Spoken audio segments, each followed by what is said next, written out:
called Moscatt. So this is your studio, huh? Yes. Yes. Awesome. And what about this? I'm very intrigued by this painting here. Can you tell me a little bit? Is there a story behind it, or? Well, most of my paintings don't have stories behind them, but of course, the model has a story, and the time, if I could think back, might have a story. Right. And what was your intention with this painting here?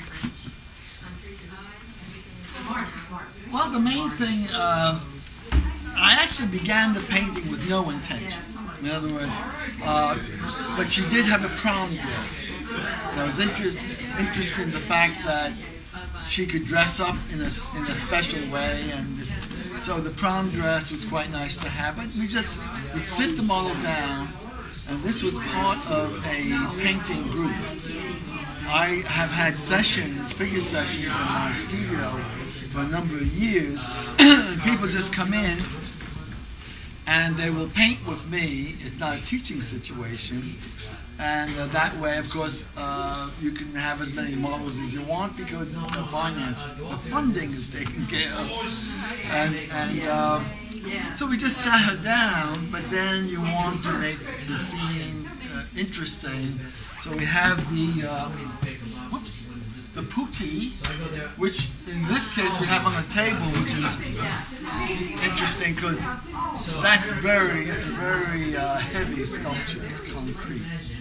So, and background, this drapery comes from India.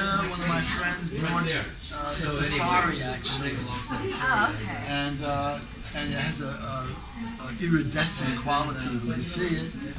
And some of the plants are around you. You'll see those. This you can see in the other room. Well, anyway, that's so it's no big intention. It's just we're working. But then the painting takes over, and it becomes what it has to become, and that's the rest of the story, I guess. Except for one. Because it looks like she's got. I can't figure out what it is that she's thinking, but I'm intrigued by it, and I want to know. So well, I guess I was trying a little bit about her. She was a freshman. I was teaching a basic painting at the Maryland Institute. So she was a freshman. We needed a model. And I felt she had an intriguing face. But it's very tricky to ask a student to pose, especially a freshman. So I had to, broach this very carefully. And when she understood it was okay, so she came in to pose in our group.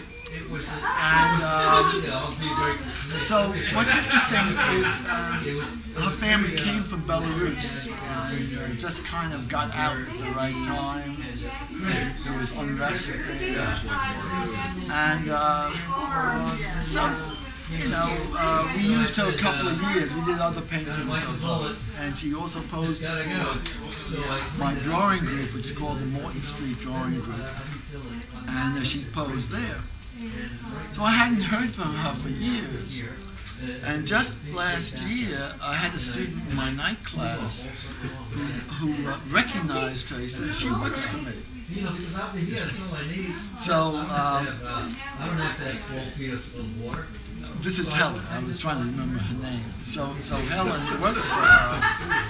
And I remember when she was posing, she was a graphic design student in another class. And she would bring in a problem that she would have to solve. And everybody in that group would make suggestions how to solve the problem. And one of them involved no smoking and cigarettes. And I remember Phil Roberts should have been a graphic designer.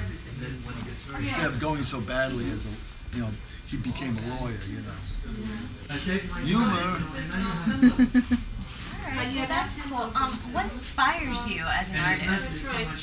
Is there anything that really makes you want to paint, or are there main focuses that you really are drawn to? Well, you're talking to someone that's been painting 50 years, so at different times. I remember my first inspiration, I would say really inspiration, was the idea that I found the idea of painting the self-portrait as a painting, not as a portrait, but as a painting. Before then, of course, I was always interested in painting or drawing and painting people. Always had that. As a young kid, I also had that. But I went through a series of self-portraits. So that would be one thing. Now, over the years, there's been a number of themes I might be interested in. But the last thing I would say is in this landscape involving Route 2, we were camping at Rehoboth, which my wife and I do every year, and we do paint. And I got interested in a series of trees, in a grove of trees. So the paintings that Colleen's talking about now are from that time, that grove of trees. But there's been different involvements.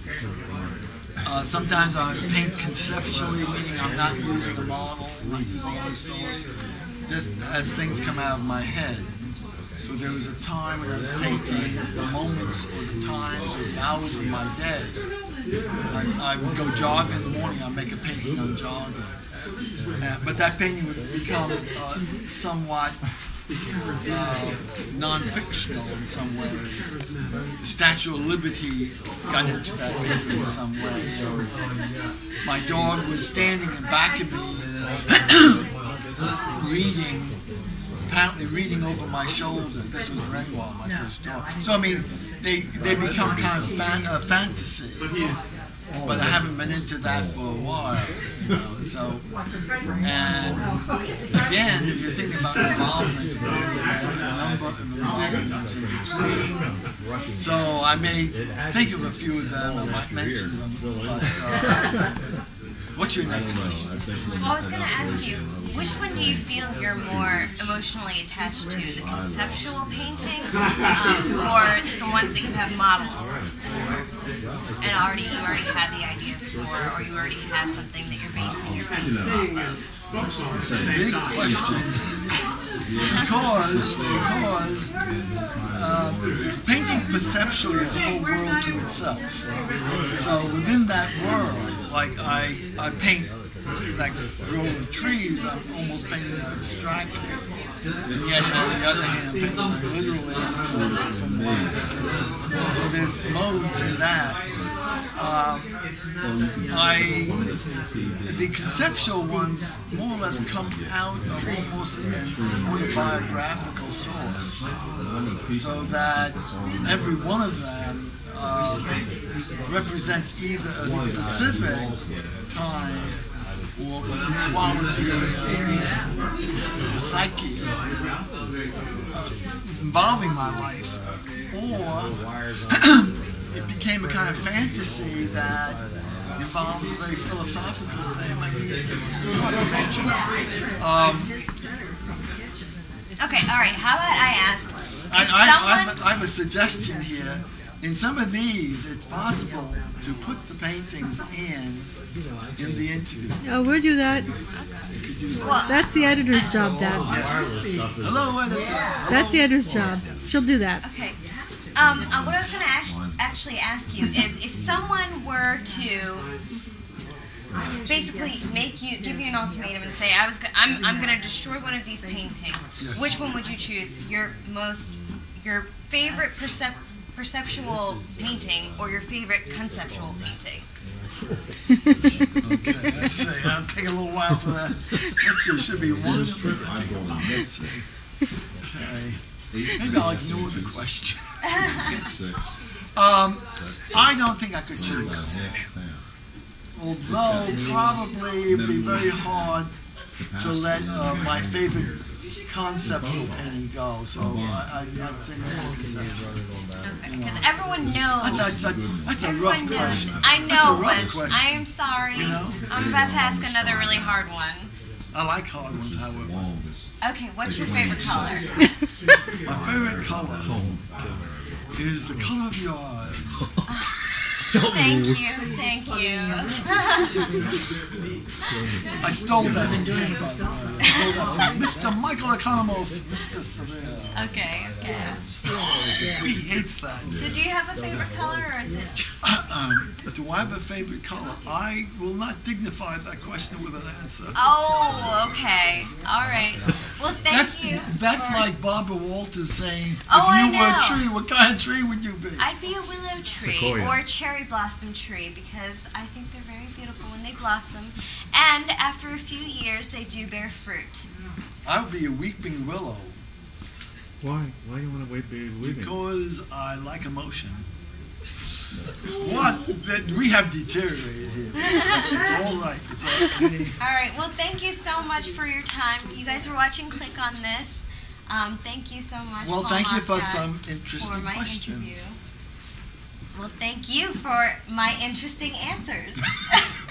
They were my interesting answers. Oh, well, yes, for giving me your interesting Oh, okay. answers. Well, Thank you. You well, guys my are watching pleasure. Click My on pleasure, This. yes.